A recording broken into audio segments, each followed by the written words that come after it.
And in the years since the new millennium, the world has seen such progress. There have been so many medical advances, breast augmentation, an erection pill. Then in 2004, the tide was turned against chlamydia. 2 years later, we licked genital warts. And now we have crabs on the run. And tonight we celebrate a breakthrough in spinal cord injuries made possible by countless researchers and contributors. And to present this award, we have a very special guest.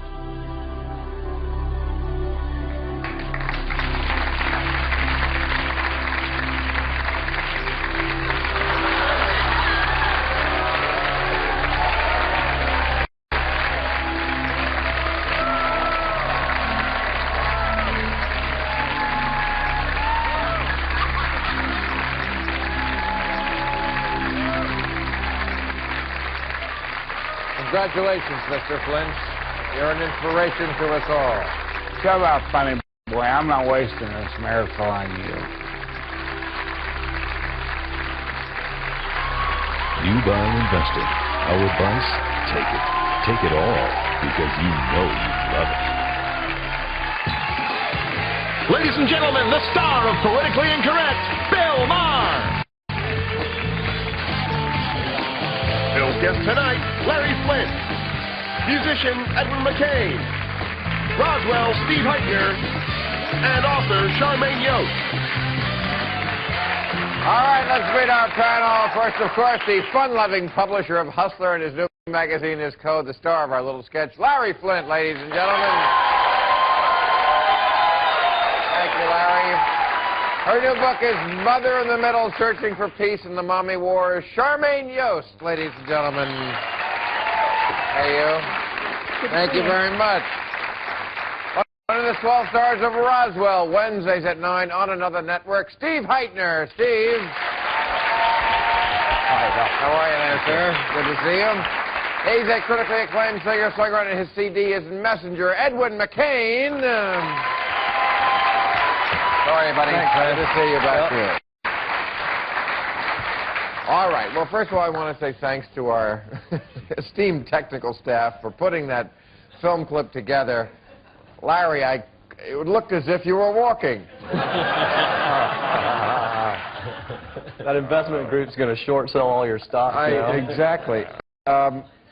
Now, it is amazing what they can do with computer animation. I mean, real computer animation. Obviously, you look funny. But you know, this particular thing, you know, it's creating expectations that are unreal. Because I'm familiar with all the research going on in spinal cord. Right. In the world. And it's just not going to happen in my lifetime. You know, I'm not saying who knows what the future holds. And so for them to do that and give all these people, you know, hope. There is no hope. There have been so many calls already, people saying, you know, how do I get this? They didn't understand. You know, I didn't know Christopher Reeve was walking. What can I do? You know, where is this available?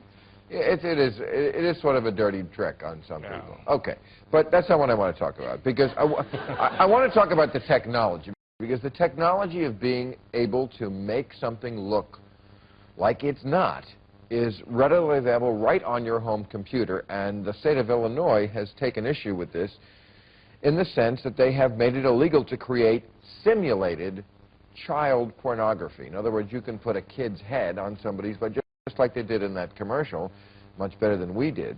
And to me, this is a thought crime. They are outlawing thought. I've seen a website. It's called RomanPolanski.com. On a more serious note, you know, you say you've got a guy who's got a Lolita complex, where he likes, you know, younger girls. Say he never acts any of those fantasies out, but he likes to paint or draw or maybe create images on a computer. And he's doing this in his home, He's not committing any crime. For the government to interfere in that, I think they are interfering with your thought process. It is a victimless crime. There are no children actually involved. What? Hello? No way. Who is the victim? First off, it's illegal on the federal level. Anything having to do with Not children. this. This is new. It's illegal to possess pictures of kids. This is new in Illinois, to simulate pictures of kids. These aren't even pictures of kids. I think you got to worry about revving up some guy that maybe wouldn't have acted out on something that eventually, because you get so wigged out on all this simulated child porn, actually goes out and acts on it. So I mean, it's kind of like, are you priming the pump? Okay. That's the standard of law you want in America. Make it illegal to worry about revving up a guy. Bill, do you really think that Chester the molester wakes up in the morning and goes, I think I really want a picture of a computer-simulated child? No, these kitty hustlers, what they want is the real child. This guy, there's a legal case that's involved in this right now. This guy's named Naughton, who worked for the Disney Corporation. He got arrested when he was going to meet a 13-year-old girl that he had We talked about it here. Yeah, but that's an actual act. Well, but you know, you don't want to be thrown in jail for cut and pasting on your computer? But here's the thing. This is such if I want a picture of Cindy Crawford or her head on a donkey, I don't want to do jail time. Is that wrong? That could be wrong, but I still don't want to go. I still don't want to go to jail. But see, it's really cheap. Good joke. However, Cindy Crawford is an adult. And it is completely delusional, Larry, to think that somebody who is interested in child porn is just going to sit in his house and not do anything on it. That's not the nature of an interest. It's offensive. It's What not do a you mean crime. it's not the nature? No, How do you know? there are statistics out there, and believe me, they'll surprise you, of the number of people that harbor those sort of fantasies and never act out on them. No, okay, let's talk about statistics. The LAPD did a study of the people they'd arrested for child molestation and found 100% usage of child pornography. Yes, there are people who use child pornography and don't act on it. The LAPD's credibility right now is not at an all-time high. Yeah. Number one. Number two. This is one of those catch-22s that's unfortunate, because our whole foundation is based on the fact that you don't have to like someone else's views, you have to tolerate them. I mean, that's why your whole career has been based on that. I mean, and it's also... It's not when it comes to children. It is entirely... it's always that thing about, oh, well, if it comes to children, then that ends every argument. Right. That any sort of medication, but children take that medication. Well, then nobody gets medicated. Everything, well, if the children does it, I forget it sick quietly. You know, another thing that the religious right does is they use this argument that they know that they've lost the argument on whether consenting adults have the right to read or view whatever they want to in the privacy of their own home. So now they're using this argument where they throw the children into it. Look, well, because there are children, millions of children who are abused. But you can't restrict adult reading and viewing habits so up there for children, and you'll have nothing but Alice in Wonderland and Little Red Riding Hood. That's the whole issue. Oh, please, also, let's not... The principle, if you've ever been stalked, and many of you have, or if you have an abusive husband or something, what the police will tell you is, we can't do anything until he actually does something. And you know what? As frustrating as that is, we understand that. They can't arrest somebody for thinking about it. No, I'm sorry, we can't step in until he actually does something, ma'am. Why doesn't that apply here? Well, here's the point, is they do use these things for recruiting children. They use them, they take them to the child, and they say, here, look, this child is enjoying what they're doing. Well, they use it to tutor the child. That's a crime. That's a crime right there. That is right. The child. Then they've acted. They've committed a crime. You know, children should not. When I speak of pornography, I only speak of consenting adults. Children is a whole separate issue. But if you use children, you're violating the rights of someone who's not old enough to speak for themselves. And that's the crime. And it should be prosecuted to the fullest extent of the law. I have to take a break. It reminds me, Larry, my subscription is up. I need to talk to you.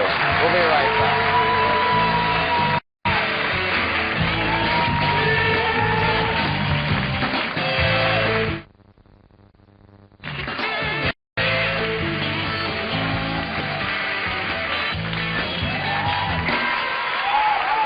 we were talking about what you can do and say on the Internet. Now, rumors on the Internet can actually destroy a business, or in the case of Kentucky Fried Chicken, at least make them take out an ad. I'm sure I hear people groaning because they know about this already. Kentucky Fried Chicken changed its name to KFC a few years ago. And the rumor, and it is just a rumor, was that they did that because they're not actually using chicken. They're using genetically altered, chicken-based, vat-cultured sludge. That's just so ridiculous, because, I mean, when was the last time you saw some guy go in and go, dude, are your chickens organically grown? I mean, the guy behind the counter's like, hey, man, it's Kentucky Fried Chicken, you know? We got chicken, we fry it, you know, if you want tofu, it ain't Kentucky Fried Tofu, you know? But you're not getting extra cheese on your wheatgrass right. and Kentucky Fried Chicken. I mean, you're not going to see Kentucky Fried Chicken sponsoring the Boston Marathon, you know? It's not known for their healthy It is food. the finest food you can eat in your car out of a bucket. No one is denying that. But what they're saying, the rumor was that this wasn't even a chicken, that they somehow genetically engineered this creature that had no beaks, no feathers, that it was just the meat. I'm getting hungry. You're right. Look, however they can get from bird to bucket fastest is fine by me. You know, I'm not a beak guy. I'm not a feather guy. I'm doing the whole sugar busters. I don't need that stuff. It's kind of like we're keeping in context with eating like the least intelligent species on the planet. You know what I mean? It's like that's going to put a real new spin on that game show. Who wants to not be eaten? You know what I mean? Well, you know, to put this on the Internet like they did, I think that's a violation of We Do Chicken rights. Well, Larry, What is it? as the only person on the panel tonight who's actually had sex with a chicken, Larry admits to that. I'm assuming. I guess you speak from authority. But to put this, they put this rumor out there. By the way, also with some grainy footage of Pamela Lee and a drumstick. No, I'm kidding. But you know, the thing of it is, Bill, though, people like to get all hysterical about the Internet. Oh, it's going to do this and that and the other thing. But, you know, technology created the problem of being able to disseminate these rumors all over the world, and technology will solve the problem. You aren't, you know... If it's libel or slander, it should be libel or slander, whichever it is. I don't think the Internet should affect that at all. You You know, know, one thing, though, if you believe this stuff on the Internet like this, it's like a tax for ignorance. If you're ignorant enough to believe this, then you're taxed, you know? Then you're going to waste your day thinking about this kind of moronic stuff. Then great, you just got taxed because you're stupid. you can track these people down, and the problem is that it goes around the world. So what you do is then you just make the damages a lot higher, and that's going to really discourage people from doing Well, it. do you really think it was like, did a couple of people down at Popeyes Yeah, it was like come the up with this church's idea and then jump on the Internet? I I mean, don't think you know so. what? It's urban legend. Yeah, that's yeah, but that could, I mean, it could be industrial sabotage because it forced them to take out this ad, which, you know, if you deny the rule. What does it Well, see, say? here's- First of all, we do chicken right. It That's says- English wrong. Well, listen, Yeah. listen to this. But it says the word chicken about 1,000 times. Because they can't deny it outright, because that would make it a story, and that Right. would make it worse. So they have to take it. So this company had to take out an ad and say chicken 1 billion times to get the point across, wink, wink, we're actually making chickens. Well, didn't they initially do it to get fried taken out? They went to KFC. That's probably the real reason. Right. They went to KFC to take fried out because nobody wants to eat fried foods anymore. Not nobody. The thing that cracks me up is they probably spent billions of dollars, and the executives are sitting around some table going, I think we fooled them. They don't think it's fried anymore. Well, hey, out of the bucket. Except now they don't think it's chicken anymore. Well, That's what happened. Now I we don't got even think it's from Kentucky, quite frankly. So now we got a full page. So now we got a full page ad saying, "We guarantee that our chickens were alive and had feelings when we killed them." In case you were wondering. Yeah, they Right, felt I mean, it. Yeah. The chicken industry has done nothing but give money to Bill Clinton and politicians like him for years so that they could do anything they want to chickens. It which is served them wrong. right then. What? Yeah. They slandered. No. Yeah, well, It's I might agree with you as an animal lover, Yeah, but there go you go. ahead. Well, it's a dicey game, though, and that's the thing is there are laws already on the books to deal with this kind of thing. Pizza Hut just won a huge case against Papa John's, who had this huge $300 million ad campaign saying, better pizza, better ingredients. Right. Pizza Hut took them to court and proved that their pizza was not better than Pizza Hut. And now Papa John's... Some belching contest? What was that? How do you decide that? But $300 million down the drains now. Papa John's can't... They are forbidden to ever use the word better in their advertising. Hysterical. I mean, you see the guys at the panel going, "Hey, man, just say it's better. We're going to get free pizza for a year." I mean, but why do you... I can't believe they waste time in courts for stuff like this. This is insane. But why do you think people like rumors like this and believe rumors like this? God, because it's just like, you know, everybody needs something to latch on. It's just like that stupid flag thing that's going on in my state, you know? I mean, if they had just like a month before that tried to change the Pabst Blue Ribbon can, everybody would have been pissed off about that and been too busy with that to worry about the flag. They'd have taken it down.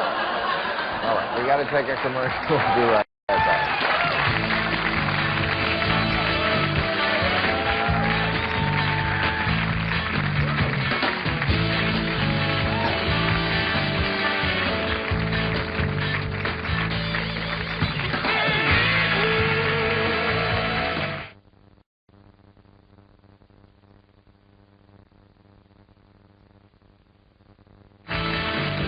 Join us Monday when our guests will be actor and comedian Richard Belzer, Donny Osmond, from the Hughleys, D.L. Hughley, and radio talk show host Melanie Morgan. Okay, this was a big week in presidential politics, and as long as our president, our impeached president, has survived and is in the home stretch now, I think Larry should get some credit for the fact that he's still there, because when congressmen decided to get down in the moral sewer about this, luckily there was a man like Larry Flynn down there to meet them. Who was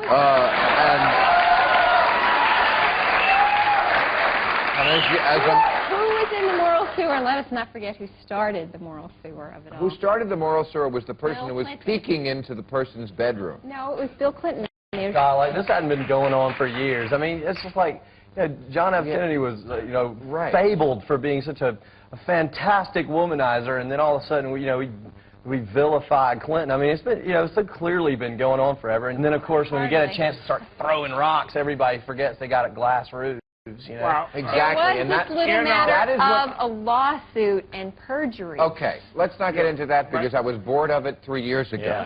But you know, important. But what Larry did, if you don't know, was he offered $1 million, which is where we just got the idea. No. Offered $1 million to anyone who would step forward and show that the Republicans were doing the same thing, and of course, that's what happened. Bob Livingston. Cleaning up the videotape. I'll have it to you next week. Trust me. But it's important to know one thing that the media has never done is they have never properly reported my motivations in doing this. I'm watching television every night, and it's bash Clinton. That's when the impeachment started, you know. Hey, bashing Clinton. Every network, every cable show. So you wanted to show. So I keep looking at the polls, and the polls keep saying 70% of the people do not want him to resign despite what he's done. And that's right. So I said, who's providing a voice for 70% of America? And who's digging up the dirt on the other side? Who it turned out we're doing the same thing. Bob Livingston. You found out that Bob Livingston committed adultery, Bob Barr facilitated an abortion, and Strom Thurmond was cheating on his slave. I don't support. Now, what I want to know is like Bob Livingston. Who the hell is Bob Livingston's publicist? Bob, remember that one time? Maybe you not ought to go on TV. I mean, who's working for him? So he called it. The difference between the Republicans and the Democrats on this is that the Republicans had the decency to have a little shame about it, and I thought. Bob Livingston called the New York Times the same day he resigned, and they called me for a quote because he had said to them that I was a bottom feeder, and they asked me about it. I said, yeah, that's right, but look what I found when I got down there. Yeah.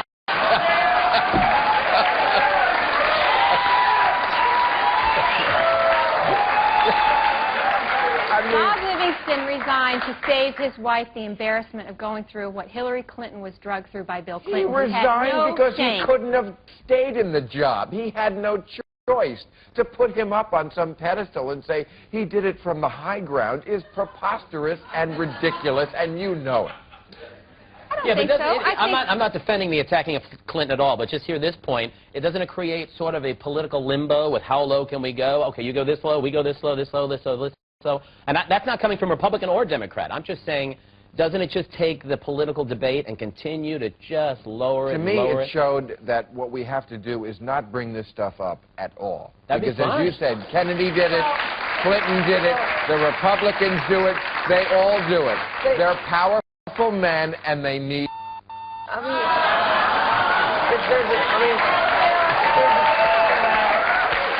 what you have. I'm sorry. We're assuming they are married, right? I have to take a commercial.